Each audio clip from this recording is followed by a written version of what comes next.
Hello, everyone. My name is Rodrigo De Luca. I'm a PhD candidate and the Vice President of the Australia-Brazil Chamber of Commerce.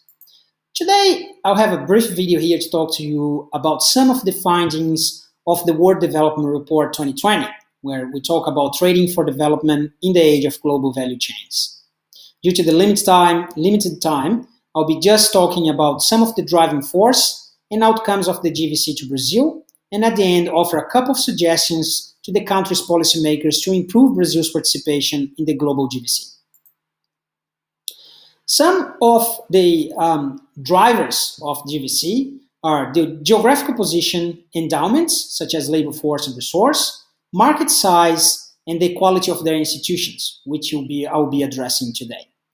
The GVCs grew rapidly from the 1990s, and today's accounts for more than 50% of the global trade. And in the past 30 years, they have helped poor countries to grow faster, lifting many out of poverty, some of the desirable outcomes of the GVC. Institutional quality matters. So as one of the four indicators or four drivers of GVC, institutional quality is quite important and required to be improved as you move along the global value chain. One interesting information about this point is that among the 25 most unstable economies, only two of them, Thailand and the Philippines, participate in the advanced manufacturing in the GVCs. Now, the Brazil participation in the GVCs. Brazil has continental dimensions, being the fifth largest in the world in land, and with a large coastline, over 7,500 kilometers, bringing Brazil to a really well-positioned in global position, geographically. Also, the proximity to markets, Brazil being the gateway to Latin America and access to 600 million people or customers. So why the governance indicators and why institutional quality are so important to Brazil? As an emerging economy, I will be comparing Brazil on 2 points. This is the worldwide governance indicators, as you can see, issued by the World Bank, with 6 different indicators. The first one that I would like to talk about is government effectiveness. And one of the main points of these indicators is the quality of overall infrastructure of the country. And as you can see in the map, when you compare Brazil to other emerging economies, the BRICS, like Russia, India, China, and South Africa, it shows Brazil in a really bad situation. And the second one is the regulatory quality of the government, which Brazil, among the other BRICS, apart from South Africa, also sitting in a really bad situation in the 25 to the 50th percentile range. Some of the issues with regulatory quality is the burden of government in regulation and intensity of local competition. So, what does that mean to the country? So, the state-owned enterprise, or SOEs, Brazil at the moment has 134 SOEs, with 17 of them undergoing privatization at the moment, which is a good thing.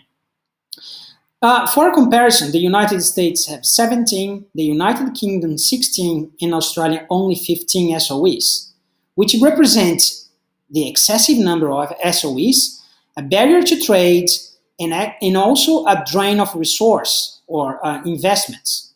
For example, in Brazil, 20% of the government investments sourced from the International Finance Corporation go to SOEs. So the first point of this brief presentation, in my suggestion, is for Brazil to accelerate privatizations in the country for 2 points. The first one, to generate funds to infrastructure, as we could see that first indicator. Brazil currently spends only 1.7% of the GDP in infrastructure, and that figure should be approximately 5%. So selling inefficient state-owned enterprise will give some cash to be spent in the so needed infrastructure and also incentivize trading. The second point, I would like to talk about free trade agreements.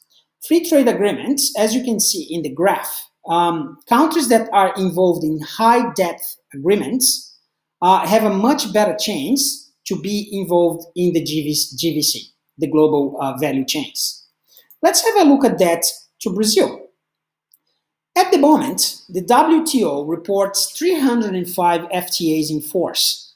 Brazil is part of only 9 of them, most of them through the Mercosur.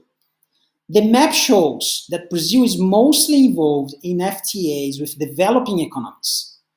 My second recommendation here for policymakers in Brazil is to prioritize FTAs with OECD members.